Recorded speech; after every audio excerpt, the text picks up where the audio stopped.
दोस्तों, अगर आपके भी घर में ऐसा चिमटा है, तो यकीन मानिए आपने अभी तक उसका सही इस्तेमाल कभी नहीं किया होगा।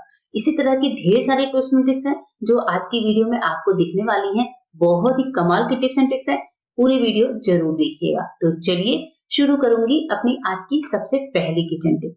हमारी आज की जो सबसे पहली किचन टिप है, वो पापड़ तलने को लेकर है। अगर आपके घर में भी चिमटा नहीं है, कोई पलटा ऐसे टाइम पर अवेलेबल नहीं है, तो आप पापड़ को कांटे में फंसाकर तल सकते हैं, जैसे मैं आपको दिखा रही हूँ। लेकिन चूंकि मुझे अभी भी यहाँ पर पापड़ का छोटा सा ही टुकड़ा तलना है, तो हम छोटे टुकड़े को भी इसी तरह से कांटे में फंसा सकते हैं और तेल में इस तरह से डिप करके पापड़ को बहुत ही इजी तरीके से तल सकते हैं।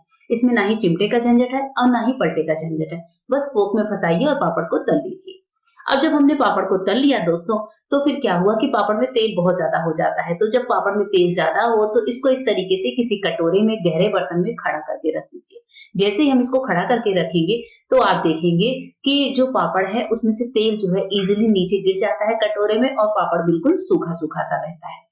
नेक्स्ट टिप है, अगर आप पूड़ी बनाने के लिए तेल को गरम कर रहे हैं, तो तेल में आपको सबसे पहले ये छोटा सा काम करना होगा। इससे जो है पूड़ी बनाते समय तेल बिल्कुल ही कम लगेगा और तेल जल्दी ठंडा भी नहीं होगा। आपको क्या करना है कि तेल को हल्का गरम करना है, और उसके बाद से हम यहाँ पर इस्तेमाल करेंगे जो विनेगर होता है, व्हाइट विनेगर, जिसका इस्तेमाल हम अक्सर अपनी क्लीनिंग के काम में भी लेते हैं, नूडल्स वगैरह में लेते हैं। वही व्हाइट विनेगर हम यहाँ पर लेने वाले हैं।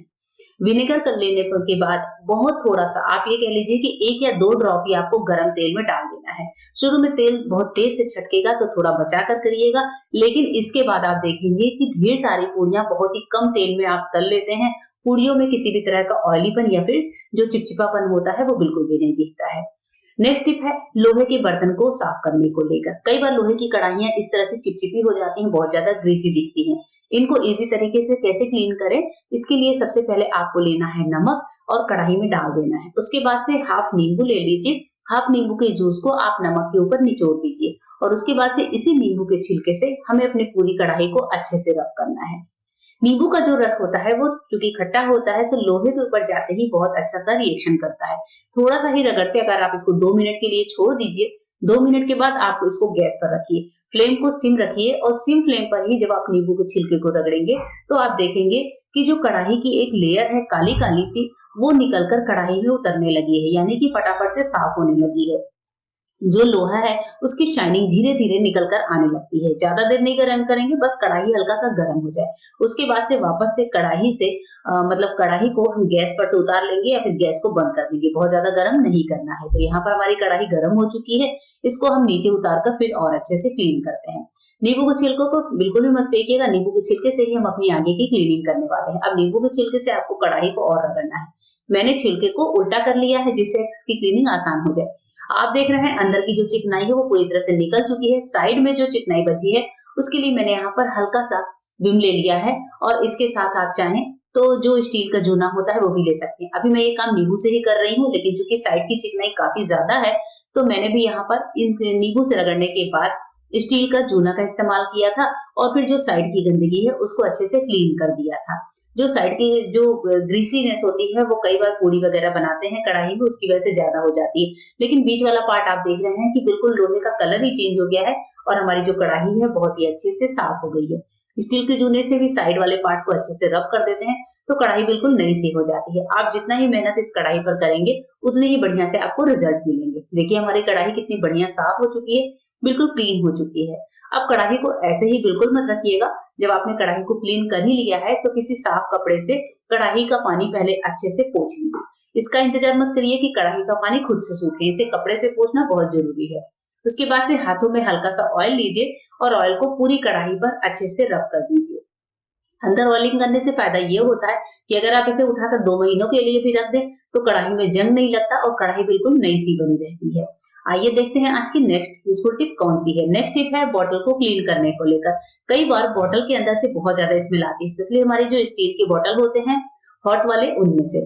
तो इसके लिए मैं क्या करती हूँ, जैसे बॉटल जब बहुत ज्यादा गंदा हो गया, तो मन में ये उपाय एक बार कर लेती हूँ। इसमें हम डालेंगे थोड़ा सा बेकिंग सोडा।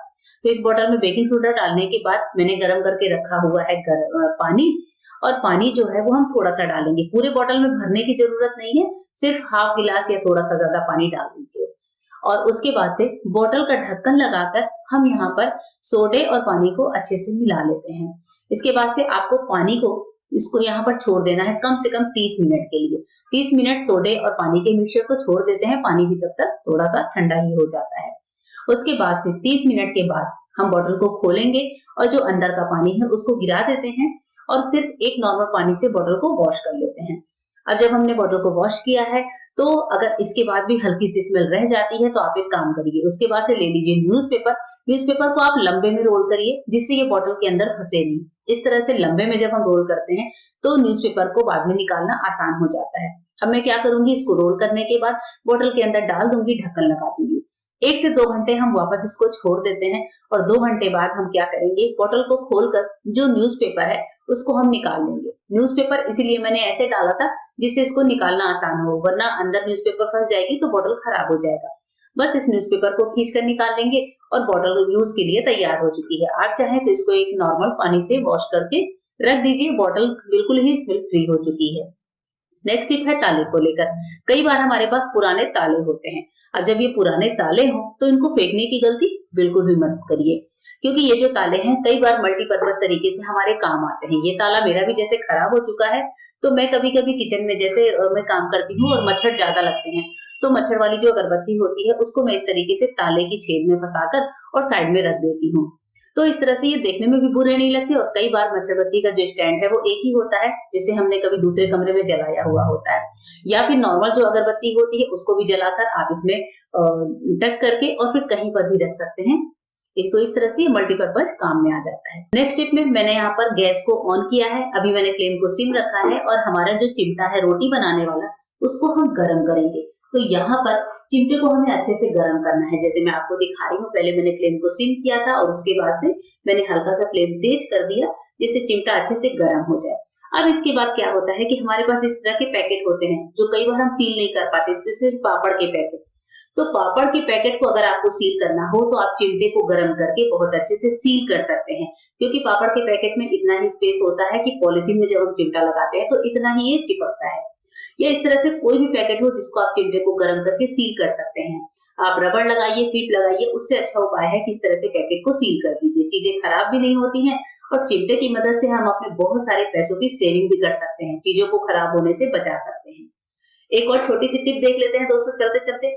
इस तरह के डिस्पोजेबल ग्लास आपके अगर घर में हो तो इनसे आप बहुत ही अच्छे से कैंडी पैकिंग या फिर बच्चों को चॉकलेट वगैरह देते हैं, ऐसी पैकिंग का काम कर सकते हैं।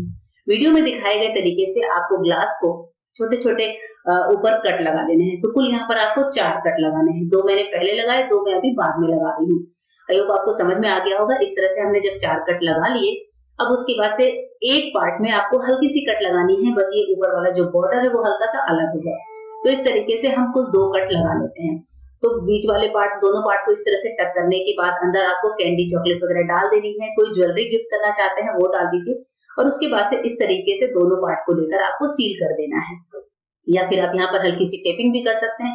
ये हमारा छोटू सा गिफ्ट बॉक्स बनकर तैयार है। किसी को देने में भी अच्छा लगता है और काफी ज्यादा सुंदर लगता है, काफी ज्यादा हैंडी भी होता है। तो ये पूरी टिप आपको कैसी लगी कमेंट करके जरूर बताइए।